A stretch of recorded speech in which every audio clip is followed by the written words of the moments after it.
Hello, everyone, and welcome to Tuesdays with Trailblazers, brought to you by TechEdge AI, the video podcast where we bring you the latest trends and insights in technology. I'm your host, Siddesh, and today we have with us Darren Preuss, Chief Operating Officer at the UK arm of CybExer, a dynamic leader driving operational excellence and building high performance organizations that thrive in today's competitive landscape.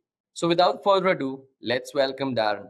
Hey, Daz, how are you doing today? Good, great. Thank you. Cheers. Cheers for having me. Likewise, Daz, quite excited to see what insights you have for us. But we'd love our audience to know, and we could start with your incredible journey of 27 years in the defense industry, and currently now leading CybExer's UK operations. So I'd love to know everything about what inspired this transition into cybersecurity training. Yeah, I've had a fantastic career. 27 years with the military. Absolutely amazing. I had great opportunities, but what I truly enjoyed was the coaching and mentoring of the next generation, helping the next people move on and upwards. So what I used to really love is taking big problems, breaking them into smaller chunks, and developing strategies to help people understand it, learn. And where they used to always say that knowledge is power, I used to enjoy growing the powerful teams by sharing that knowledge and helping bring everybody up so everybody progresses. And that's why job came up with CybExer. I thought there's no better place to have a big, meaty challenge like cybersecurity and try to help global scale, try to improve everybody where possible. That's quite inspirational out there. Now, you've been involved in cyber exercises like Army Cyber Spartan. What were some key learnings from designing those high stake simulations? So huge exercises such as I'm Cyber Spartan, where there may be 700 people involved in it. The key thing is understanding the end goal. What does success look like? What is the measure of success? Don't just do cyber for the sake of doing cyber. You need to understand the journey where you're going to, but more importantly, understand the role of all the people involved in it. You have to align the vision with the program. The program consists of lots and lots of projects because people may assume that cyber is defensive or offensive. But there's also the engineering, the scenarios, and everything else that helps wrap everything. But the key thing is that cyber training is not just technical, it's not just people on keyboards, it's how does it benefit the whole organization. So when you finish a big cyber event, such as I'm Cyber Spartan, what change can you make to help your whole organization be prepared for any cyber incident and not just the technical people? I mean, a very important point you stated that cyber is not all technical, right? So beyond technical skills, what competencies do you believe are most lacking in today's cyber work? So lacking makes it sound as if something's missing, and I guess to an extent it is. But cyber is a collection of separate disciplines. It's not just one big blanket that covers everything. It's a bit like insurance. Like, you don't know if you're good enough until you require it, until you require the skills. If you crash your car, have you got the insurance you thought you had? And have you got the cyber skills you think you had if something was to happen? But I think in terms of lacking, where do people maybe have it wrong to a certain extent? Is because of our psychology, we don't like to fail. We always train and win and have a good time. We never train to the point of failure. So we can't truly measure how good are we at cyber defense or cyber offense, it depends where you sit, until we cross that line. And it's only by changing the mindset and accepting failure as a learning objective. Let's say you take the analogy of building a rocket to go to the moon. If the rocket blows up halfway, you've not failed. You've just not quite made it yet, but at least you know how far you can get. So we need to tailor the cyber training and learning to the business objectives, but understand basically what's the edge of control, the edge of chaos, and how good are we, but what's our way to move forward? How do we take what we have now? One of the biggest challenges, though, is that over the last couple of years, people have found it hard with inflation going up, the cost of everything, the reliance on technology is vast, AI and everything else being involved. But what we don't quite know is how do we upskill everything? How do we prioritize things? And often what we'll find is that people from an organization, reputationally, going back to psychology, chase post-nominals, the post-certificates, SANS, all these other qualifications. It doesn't mean they have the skills. So have we actually trained the skill or trained to learn? And I think that's where we don't quite have the understanding yet of who knows and who can do. And I think that's the bit that's lacking, that glue, experiment, testing to the point of failure, And then that's how you can measure your organization's success. Great to know that. Lovely insights out there, Daz. Now, we all know that practicality plays a much more important role than theory. So, talking about this, how can immersive platforms go beyond just traditional certifications to prepare people for real world incidents? So when you take any cyber book or any cyber course, it's always about theoretical concepts and structure, generic defense. There's no application, there's no context behind it. It's generic and it has to be. So by having the immersive platforms, we could tailor that learning environment into a model of the world in which you work, the environment in which you work, whether it be a geopolitical, technical, educational, whatever you require. And the benefit from having that and having the context is that you understand the pressures of that organization for the learning at that point. So if you say your role is as a SOC analyst in the real world, you can't feel the pressure of your training from a book. You need to be put under pressure in a realistic environment where you're using the tools you would use, the environment you would use, but safe to fail. That's the key thing of what you do with the cyber range. You train to the point of discomfort and find that sweet spot called eustress where you're under just enough pressure that you're finely tuned like a sniper before you lose control and you don't know where you're going.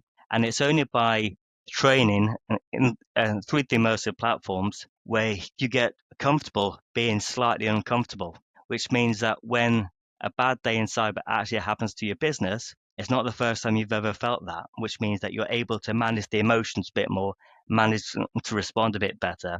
But what you can also do with all this training that you're doing is map it against real standards, which you can't do with a book. You can map your plans, your training against things like the MITRE ATT&CK framework or the NIST, knowledge, skills, abilities, and tasks. So then you get a truly collective, but also a collaborative training environment because it doesn't just have to be the technical people then, it can start bringing in the other stakeholders inside the business. And that's the difference with the immersive platforms. Kind of resonate with you on that one, Daz. Now, you all know about, gamification's kind of being prevalent everywhere, right? So, how do you use gamification and scenario realism to build muscle memory and responding to threats? So, first, exposure. If you don't have the platform, you don't have the environment, you can't truly train against any particular incident. You could read about it instead. But through the muscle memory and the ability to replay, rehearse, adjust, and reassess things, you go through the three main stages of muscle memory. That's your cognitive, associative, and autonomous. So the first time you do something, picture you're learning how to ride a bike. You need to be told how to ride a bike. You need to understand it. It takes a lot of effort and you're not very good. And then as you get to the associative stage, where you understand what you're doing, but you're making choices, you have to think through the process, but you know what you're doing. So you're getting better, but you're still not quite smooth. You're not fluent.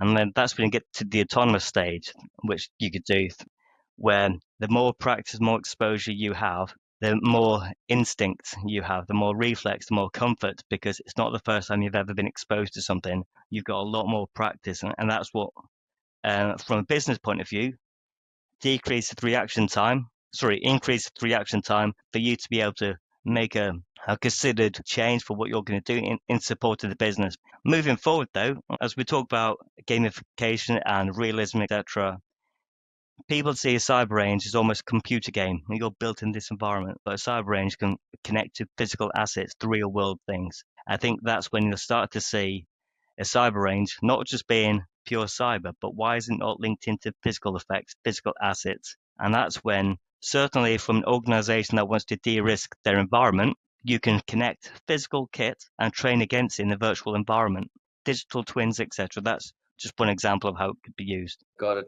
Now, what advice would Darren give to companies trying to assess and improve the readiness of their cybersecurity teams? I personally think the best way to train and assess and improve your readiness is to fail. Find that point of failure. So often what companies do is they will train as if you're going for a jog. And then based on that jog, they'll try to assess what is your best effort, personal best for a mile. They're two different disciplines. You need to train to run the mile every day and then see how fast can you go? Where do you fail? Where do you come up short? And that's what we need to change. My advice is to operate on the edge of discomfort. Get used to it. Get used to the feeling of you're pushing the boundaries. It's the same with innovation. It's the same with taking a risk. It's the same with cyber. So focus on the collective understanding and response plans as well. How would your business react in certain stages? Because what we haven't found, what we don't often see, is companies that have a full, like a military fallback playbook of what happens if this happens? What do we do? So that we understand who knows everybody's job, who knows who's going to respond. And it's exactly the same as like a football team or a Formula One team. Everybody has their job and everybody has to know when they do their job. And that takes practice. But the key thing as well is from a top down business point of view, it's easier to start directing things when it goes out of control. Empower and trust your experts, your cyber engineers, your keyboard warriors, because they're the people that know how they're doing their job best. And so from bottom up and top down, they have to meet in the middle and trust that the whole solution works. And that's where the playbooks and the rehearsals come from. Great. I mean, wiser words were never said before like that. So, I mean, you've seen best and worst of both the worlds, right? You've worked across both defense and tech. What excites you most about the future of cyber trade? I'm excited about how quickly things are changing. There's no 2 days of the same, whether it be a geopolitical thing that's happened or whether it be a technical revolution. The platform, the environment in which we're operating is different every day, and we need to stay ahead of it to remain relevant, basically. So one thing is the horizon scanning. When you see the way that people used to always be very insular in terms of their cyber trends. So, let's say you work for a bank. The banks don't often work with other banks in terms of cyber defense because they don't want to say how good or how vulnerable they potentially are. They just watch from afar what happens to other banks. And now we're starting to see there's a lot more knowledge sharing, sharing of techniques, building a community, which is a good way to be as a collaborative approach to cyber defense going forward. So by sharing the experience, everybody's gaining, whether it be shared failure or shared wins, everybody's moving forward collectively all together. Digital twinning has certainly helped because by that, we're adding very high context to the training. So it's not a case of you're going to come and use the CybExer cyber range and use a copy of Windows. We can take the exact copy of Windows, the build state, the version, the environment in which you work. So everything looks exactly the same. So it's a bit like being in work. It's the same as being in work where you can't actually tell if it's real or not. And that's a good way to start being able to assess and make changes, even improvements to your environment. It doesn't have to be a cyber thing. It's a way to model and move forward. But then there's also technology that we never quite saw coming in the way it did, like AI. And AI is great. It's a force for good, it's a force for evil. It depends who's picking up the keyboard. There's tools that we see the seam tools such as Elastic that use lots of AI built in to help you understand what you're seeing. Because you've got that much information, you need some help. But you can also use the same tool and go, we've got all this information, there's vulnerabilities. How can we help model this? How can we help attack this? And all it takes is, it's a bit like the old storage, but a good conscience, bad conscience. And that's AI. Depends on who's picking up the keyboard, depends what effect they're going to have. And there's lots of opportunity that comes out of that, lots of experimental things, and there's lots of things such as RAG, which is a way that you can take all your data that makes sense to you in your context and be able to model answers based on exactly what you're asking and not generic. And I think that's groundbreaking moving forward. Got it. Some great inputs out there, As. Now, let's talk about honors and accolades, right? You received a commendation in the Queen's Birthday Honors list. Hearty congratulations to you. So, how does that recognition reflect the values you bring to your work at CybExer? First and foremost is the open honesty and humility. It takes quite a big man to say, I'm not very good at everything, but understanding where is your strength and what are you the best at? If you were a top trump card, where would you say, this is the value I offer the business, and here's the job I should not do because I'm not very good at it. But then understanding your place in the team. So having respect for everybody else. And in a true team, one of the values that I find is that we're not competing as a team, we're forming a team with our varied expertise, varied range of skills. And going back to it, it's a bit like having a Formula One pit crew. If you're the front left wheel guy that puts on the front left wheel, you're the best at that front left wheel. And other people could do it, but not as good as you. And it takes everybody and all their skills to work together to be the very effective team. So for me, it's the shared experiences, shared failures, and shared successes. And the key of that is that by sharing it with open honesty, is that it helps prevent the same failures from repeating themselves going forward. Totally agree with you on that one. Now, let's put the crystal ball out there. That's if you had to describe the future of cybersecurity training in just one sentence, or maybe more than one sentence, what would that be? So I think there's going to be a big push away from certifications that are theory based into proven knowledge and abilities and evidence that you could do something, not that you know about it. Because you might go to a company and you've got lots and lots of people that know how to recognize a flood, but you need the person that knows how to operate a tap to turn off that flood. And I think that's what you need. You need more people that can do things rather than just theoretically know about things. So that's where I think there's going to be much more collective training, as I said, about the horizon scanning, where like-minded businesses or like-minded companies might start work together as a whole and have a bit more transparency about their strengths or their weaknesses. But I also see moving forward as well, there's going to be a lot more interaction or human machine collaboration. We spoke about AI, but there's that much information being generated by everything that we're seeing. It's hard for a human to understand what's going on at the speed necessary. So we need to have comfort and faith in our IT and our technology to help